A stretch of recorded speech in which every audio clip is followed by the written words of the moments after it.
ایران کا ایک بادشاہ بہت دنوں سے پریشان تھا۔ یوں تو ہر طرف خوشحالی کا دور تھا، مگر بادشاہ کی پریشانی کی وجہ اس کی اکلوتی بیٹی تھی۔ ہر باپ کی طرح بادشاہ بھی اپنی بیٹی کی شادی کے اس فرض کو انجام دینا چاہتا تھا، لیکن شہزادی نے بھی عجیب اعلان کر رکھا تھا کہ شہزادی شادی صرف اس شخص سے کرے گی جو شخص شہزادی کے 3 سوالوں کے جواب دے گا۔ آس پاس کی ریاستوں کے بہت سے شہزادے آئے تاکہ شہزادی کے سوالوں کے جوابات دے کر شہزادی سے شادی کر سکیں، لیکن سب ناکام لوٹے۔ اس ملک میں ایک نوجوان رہتا تھا جس کا نام اعظم تھا۔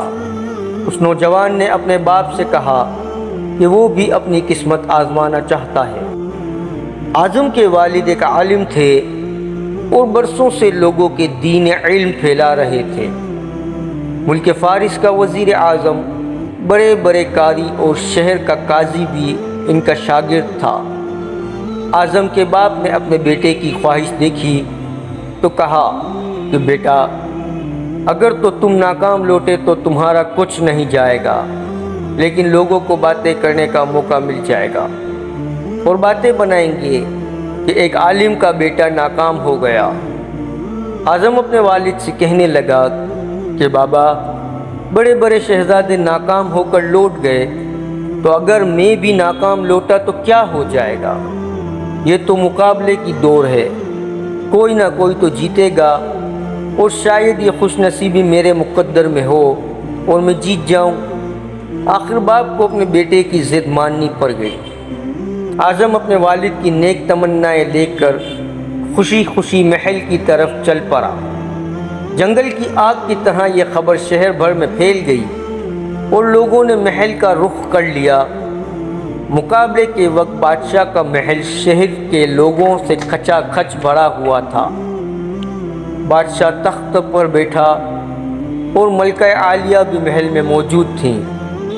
وزیر اور دربانوں سے لے کر عوام الناس کے لوگ دربار میں جمع تھے۔ آخر شہزادی نے اپنا پہلا سوال کر ڈالا۔ شہزادی نے شہادت کی انگلی فضا میں بلند کی۔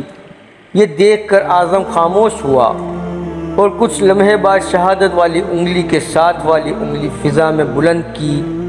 یہ دیکھ کر شہزادی مسکرا اٹھی۔ ملکہ عالیہ نے کہا، شاباش اے نوجوان، تم پہلے مرحلے میں کامیاب ہو چکے ہو۔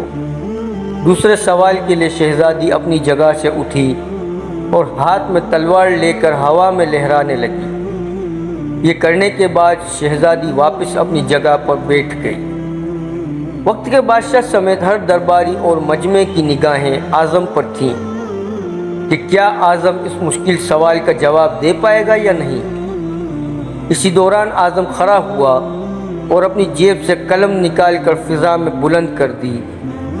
مجمع بڑی حیرت سے اعظم کے پاس اس عمل کو دیکھنے لگا۔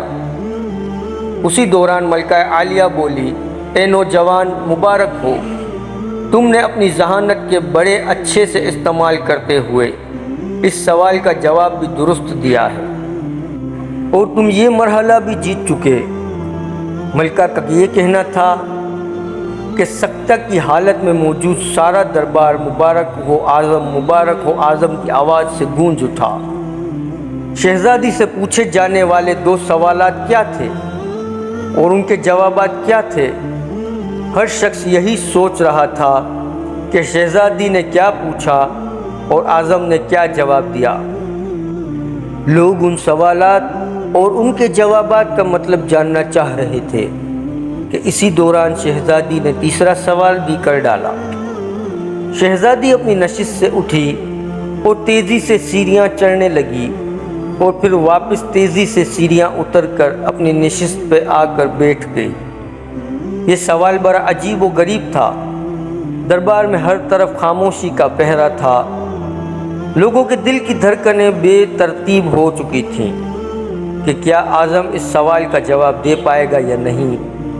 اسی اثنا میں اعظم کھڑا ہوا اور اپنے دل پر ہاتھ رکھ کر شہزادی کی طرف دیکھنے لگا۔ مرحبا مرحبا، اے نوجوان مبارک ہو۔ ملکہ عالیہ کی آواز سنتے ہی شہزادی شرما کر محل کے اندرونی حصے میں چلی گئی اور بادشاہ سلامت کے چہرے پر خوشی نمایاں ہونے لگی۔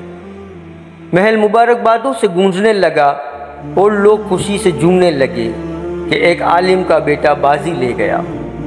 اعظم نے دل میں اللہ کی ذات کا شکر ادا کیا کہ جس کی مدد سے آج اعظم کو کامیابی ملی اور اپنے عالم باپ کو شرمندگی سے بچا لیا۔ بادشاہ نے کہا، اے نوجوان، تم نے ملکہ عالیہ کو تو مطمئن کر دیا، لیکن اب مجھے یہ بتاؤ کہ تم سے کیا پوچھا گیا تھا اور تم نے کیا جواب دیا۔ اگر تم نے ایک بھی غلط جواب دیا تو تمہاری گردن کاٹ دی جائے گی۔ یہ سن کر اعظم بڑے پر اعتماد لہجے میں بولا کہ بادشاہ سلامت، شہزادی نے پہلے سوال میں ایک انگلی کھڑی کر کے بولا تھا کہ کیا تم اللہ کو ایک مانتے ہو؟ تو میں نے جواب میں شہادت اور ساتھ والی انگلی کھڑی کر کے کہا کہ میرا اللہ اور رسول پاک صلی اللہ علیہ وسلم پر ایمان اٹل ہے۔ ماشاء اللہ، بہت خوب، ہم خوش ہوئے۔ یہ سن کر بادشاہ نے مسکرا کر جواب دیا۔ اس کے بعد اعظم نے کہا کہ بادشاہ سلامت، دوسرے سوال میں شہزادی نے تلوار چلا کر یہ پوچھا تھا کہ بتاؤ، اس دنیا میں تلوار سے بھی بڑا کوئی ہتھیار ہے؟ تو میں نے جواباً قلم کو ہوا میں بلند کر کے کہا کہ ہاں، قلم کا وار تلوار سے زیادہ طاقتور ہوتا ہے۔ واہ نوجوان، ماشاء اللہ، تم نے ہمیں خوش کر دیا۔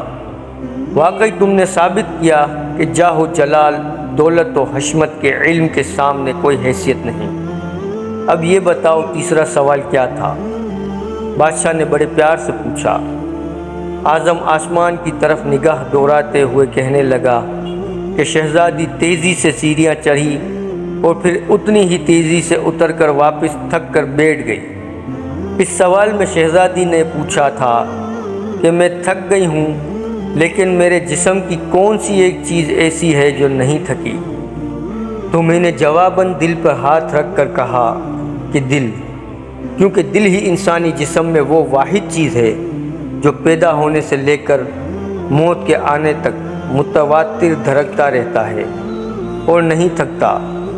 تینوں سوالوں کا مطلب اور تینوں جوابات کا مطلب جاننے کے بعد بادشاہ نے اعظم کو پاس بلا کر گلے سے لگا لیا اور کہا کہ اے لوگو، گواہ رہنا، میں نے حقدار کا حق ادا کر دیا اور بادشاہ نے شہزادی کی شادی ایک عالم کے بیٹے اعظم کے ساتھ بڑی دھوم دھام سے کر دی اور اپنا فرض نبھا دیا، جس وجہ سے بادشاہ پریشان رہتا تھا۔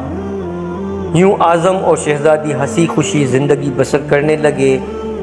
اس بات سے یہ واضح ہوتا ہے کہ اللہ اور اس کے آخری نبی صلی اللہ علیہ وسلم پر کامل ایمان ہی ہر مشکل میں کامیابی دلوا سکتا ہے، اور دوسرا قلم کا وار دنیا کے ہر ہتھیار سے زیادہ خطرناک ہے، اور تیسرا دل، کیونکہ دل واقعی انسان کا جسم کا سب سے طاقتور ترین حصہ ہے، کیونکہ اس پر کتنے بھی غم ٹوٹے، مشکلیں آئیں، لیکن اگر آپ کا دل اللہ کی رضا پر راضی ہو تو واقعی کامیابیاں آپ کا مقدر چومتی ہیں۔